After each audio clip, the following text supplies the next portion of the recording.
Hey everyone, I'm Lydia and today I'm doing my September wrap-up. So my bunny has been over there making noise every time I try and film, so I thought I'd hold Whimsy on my lap and see how that goes. The first book was A Fool and His Monet, and I read this book because it was free and I thought it would be a good introduction to the author, and I heard some people say good things about it.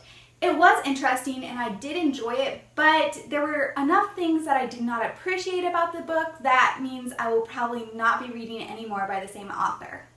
The next book is Mercy Triumphs, and it's the third book in the trilogy, and it was a great ending. It was not like a, oh, this is how it should all end, but to go along with the theme of the series, it really worked well, and I was like, yeah, I can see how that would be a good, it's not closure, but it's a good ending to how the book was and what the series stood for, so I appreciated it a lot and I gave it 4 stars.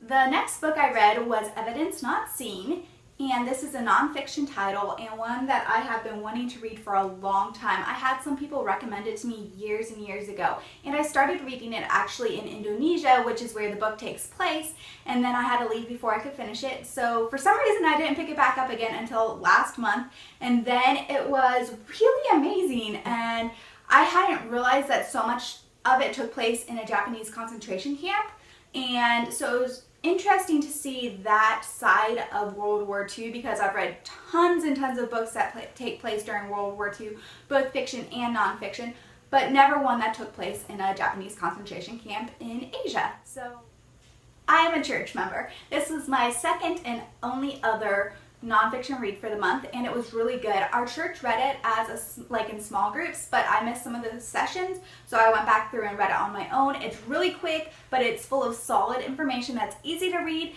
and will give you a lot to work on in your life, and so yeah, I highly recommend it. I gave it 4 stars, and it's really easy and really good to read. I'm sorry folks, but this was the most disappointing read of my month. I really like this author. I have not read a ton of her books, but the books I have read have been like, oh, and really touched me.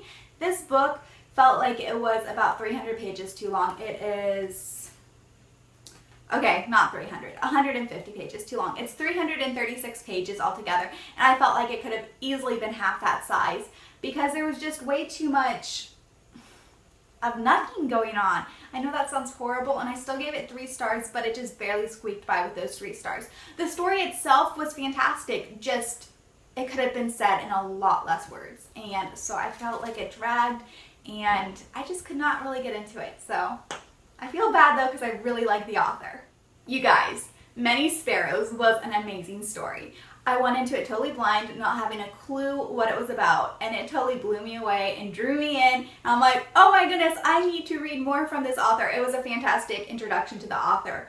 It takes place in Ohio during the frontier days, and there's Indians and all that kind of great stuff, which is totally amazing because I live in Ohio, and so reading about the history of it way back when is so amazing. Plus, I have a very soft spot in my heart for any Indian type story. I grew up wishing so badly that I was Native American, and obviously I'm not, but I always enjoyed reading about their life. I stayed in a teepee for a while, guys, so yes, I know the Indians in Ohio did not live in teepees, but still, it's just, Indian books make me happy, and this one was portrayed so well because it gave you such a good look at both the Indians' point of view and the settlers' point of view, and why there was so much tension and how they had to learn to work together, or in this case how some of them learned to work together and how some of them just killed each other, which is really sad, but so much a part of our history.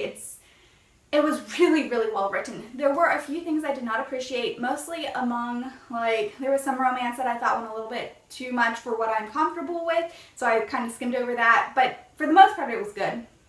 And then there was some lying and other things that I get why they did it, so I'm not saying the author shouldn't have done that. I'm not saying that at all, but just because of those things, I took it from 4 solid stars down to almost 4 stars, so it just barely is in the 3-star range. But yes, this book was amazing and makes me want to read more by the same author and see if her other books are that amazing.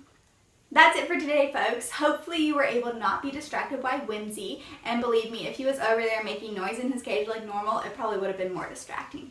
But yeah, thank you for stopping by and come back next week.